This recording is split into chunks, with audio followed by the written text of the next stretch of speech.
Hello അസ്സലാമലൈക്കും. അപ്പം നമ്മുടെ ഡേ സ്റ്റാർട്ട് ചെയ്യുന്ന തന്നെ മോർണിംഗ് പ്രയറിലൂടെയാണ്. അതിനുശേഷം നമ്മൾ രണ്ടുപേരും ഒരു ഗ്ലാസ് വെള്ളം കുടിക്കും. പിന്നെ ഞാൻ പോയി കിടന്നുറങ്ങും. ആശ്ന നേരെ റെഡിയായി ജിമ്മിൽ പോവും. ഞാൻ പിന്നെ ഒരു 8-8:30 ആകുമ്പോഴാണ് പിന്നെ എണീക്കുന്നത്. അതിനുശേഷം എണീറ്റിട്ട് റെഡി ആവാനായിട്ട് പോവും. ജസ്റ്റ് ഒന്ന് മേല് എഴുതി മിനിമലായിട്ട് മേക്കപ്പും ചെയ്ത് ഇറങ്ങാറുള്ളത്. എപ്പോഴും വിചാരിക്കും നേരത്തെ ഓഫീസിൽ പോകണം, കറക്റ്റ് ടൈം എടുക്കണമെന്നൊക്കെ. പക്ഷേ ഒരു മാസം പോലും കറക്റ്റ് ഫുൾ സാലറി എനിക്ക് ഇതുവരെ വാങ്ങാൻ പറ്റിയിട്ടില്ല. ഞാൻ എപ്പോഴും ലേറ്റാണ്. പിന്നെ മേക്കപ്പൊക്കെ ചെയ്ത് റെഡിയായി ഞാൻ ഇറങ്ങുകയാണ്. ആശ്ന വരുമ്പോൾ എന്തായാലും ഒരു 10-10:30 ആവും. കാരണം അവൾ ജിമ്മിന് പോയിട്ടൊരു കോഴ്സ് പഠിക്കാൻ പോകുന്നുണ്ട്. അത് കഴിഞ്ഞിട്ട് എത്തുള്ളൂ.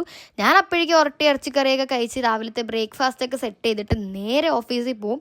ഓഫീസിൽ പോയി കഴിഞ്ഞാൽ പിന്നെ പഞ്ചൊക്കെ ചെയ്ത് വർക്കിലോട്ട് കയറും. ആ സമയത്ത് ഒരു 10-10:30 ഒക്കെ ആകുമ്പോഴേക്കും ആശ്ന വീട്ടിൽ വരും. പിന്നെ അവൾ ഉച്ചത്തെ ലഞ്ചൊക്കെ കഴിഞ്ഞ് ടി വി ഒക്കെ കണ്ട് ചില്ലടിച്ചിട്ട് അവൾ ട്യൂഷൻ ക്ലാസ്സിൽ പഠിപ്പിക്കാൻ പോകുന്നുണ്ട്. ഏകദേശം ഒരു 3 to 4 അവേഴ്സോളം അവൾക്ക് ക്ലാസ് ഉണ്ട്. അപ്പോൾ അവൾ അതിൽ കോൺസെൻട്രേറ്റ് ചെയ്തിരിക്കും. ഞാൻ ഓഫീസിൽ വർക്കും, അവൾ ട്യൂഷൻ ക്ലാസ്സിൽ ഇതൊക്കെ ആയിരിക്കും. പിന്നെ നമ്മൾ കാണുന്ന രാത്രിയാണ്. അപ്പോഴേക്കും നമ്മുടെ ഇത്താടെ മോൻ വന്നിട്ടുണ്ടായിരുന്നു. അവൻ്റെ കൂടെ കുറച്ച് നേരം കളിച്ച് നമ്മുടെ എന്നത്തെയും പോലെ ബിഗ് ബോസും കണ്ട് ചായയും കുടിച്ച് ഡിന്നറിനാണ് ഗൈസ് നമ്മൾ ഒരുമിച്ച് വരുന്നത്. അപ്പോൾ അതെല്ലാം കഴിഞ്ഞ് നമ്മൾ കിടന്നുറങ്ങും. ബൈ.